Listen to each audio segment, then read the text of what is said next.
Shalom saudaraku, berjumpa lagi bersama dengan saya, Gembala Jemaat Gereja Isa Al-Masih Lawang, Light Generation, dalam program Sapa Jemaat di Rumah. Tetap semangat, tetap berpengharapan, dan harus selalu yakin menjadi pemenang-pemenang di dalam Tuhan kita, Yesus Kristus. Firman Tuhan, kali ini saya ambil dari Mazmur 28 ayat yang pertama. Saya ulangi, Mazmur 28 ayat yang pertama berkata, dari Daud, "Kepadamu ya Tuhan gunung batuku, aku berseru, janganlah berdiam diri terhadap aku. Sebab jika engkau tetap membisu terhadap aku menjadi seperti orang yang turun ke dalam liang kubur."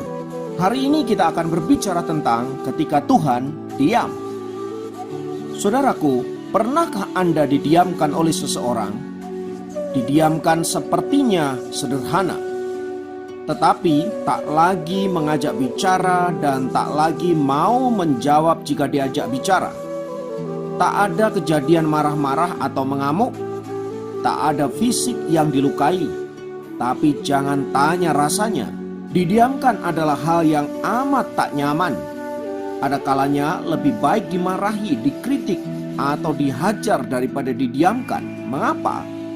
Karena saat didiamkan kita tak beroleh kejelasan. Apalagi jika didiamkan secara tiba-tiba. Kita tak tahu kesalahan apa yang kita lakukan. Kita juga tidak tahu apa yang harus kita lakukan agar hubungan kita dengan orang itu pulih kembali. Intinya, didiamkan adalah komunikasi yang putus begitu saja. Tak heran bila aksi mendiamkan ini kerap kali terjadi begitu lama.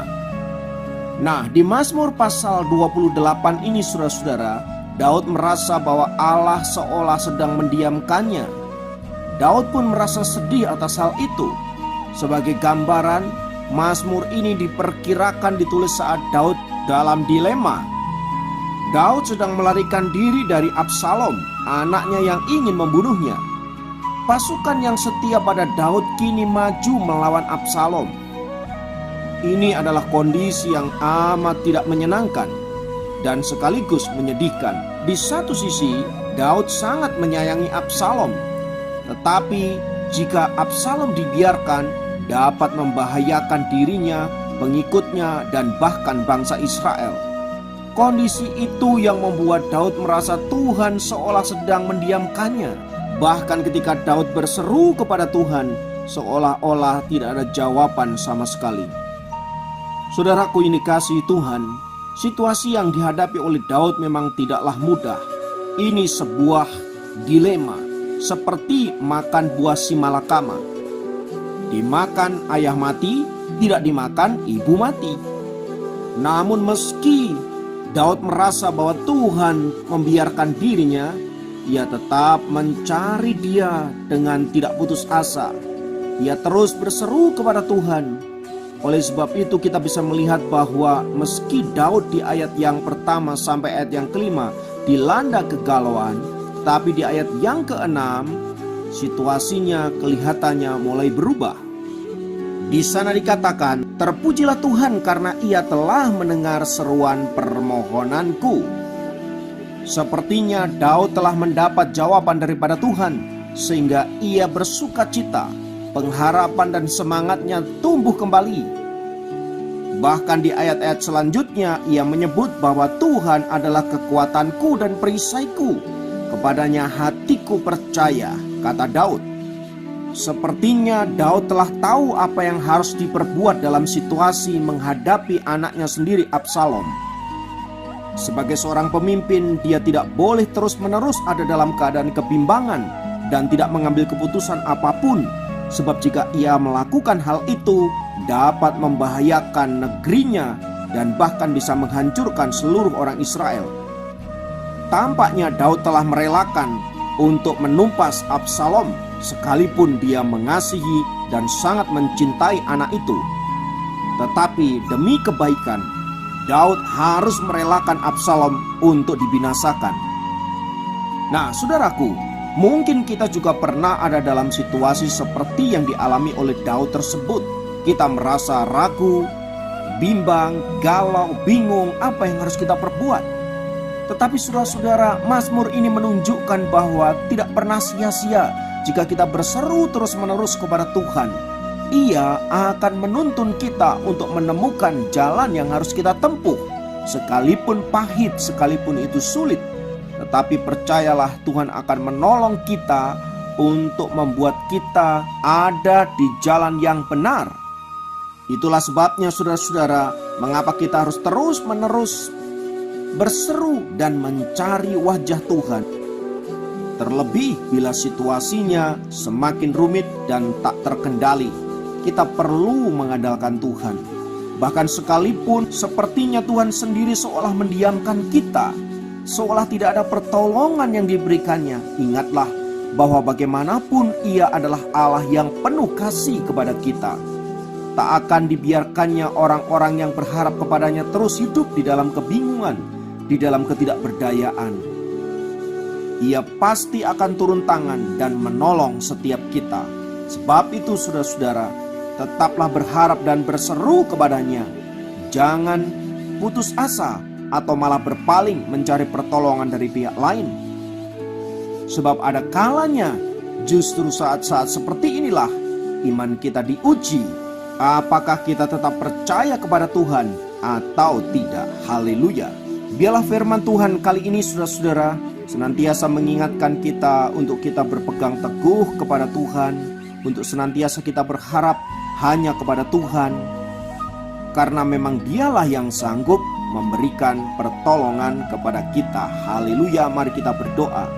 Di dalam nama Tuhan Yesus, kiranya Allah yang Maha Tinggi senantiasa menyatakan kuasa-Nya, menuntun dan membawa setiap kami untuk kami ada di dalam jalan-jalan kebenaran, jalan-jalan yang Allah kehendaki dan berkati.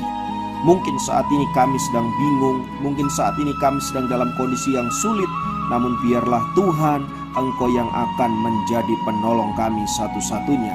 Itulah sebabnya kami mau meletakkan dan menyerahkan hidup kami hanya ke dalam tangan pengasihan-Mu, sebab di dalam tangan Tuhan yang kuat tak ada satupun kuasa yang dapat melepaskannya daripadamu. Terpujilah nama Tuhan kekal selamanya. Dalam nama Yesus kami berdoa. Haleluya. Amin. Demikian program Sahabat Jemaat kali ini. Sampai jumpa dalam program Sahabat Jemaat yang lain. Tuhan Yesus memberkati.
Takkan mungkin ku balas